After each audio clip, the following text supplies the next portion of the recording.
श्री विठ्ठल बिरदेव देवस्थानच्या वतीनं ग्रंथराज ज्ञानेश्वरी आणि श्री विठ्ठल बिरदेव महात्म्य ग्रंथ पारायण आणि अखंड हरिनाम सप्ताहाचं आयोजन करण्यात आलंय। सोमवारी गुरुवर्य महादेव मोठे महाराज आणि मान्यवरांच्या उपस्थितीत पारायण सोहळ्याचा शुभारंभ करण्यात आला।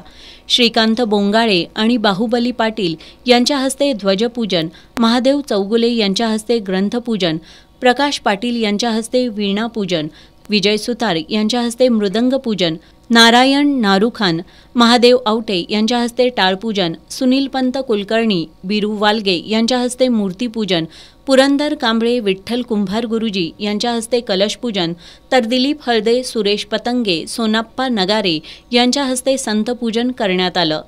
सप्ताह काळात काकड आरती, श्री विठ्ठल बिरदेव महात्म्य आणि ग्रंथराज ज्ञानेश्वरी पारायण, भजन, हरिपाठ, प्रवचन, आरती, कीर्तन, हरिजागर, भजन असे नित्य कार्यक्रम होत आहेत।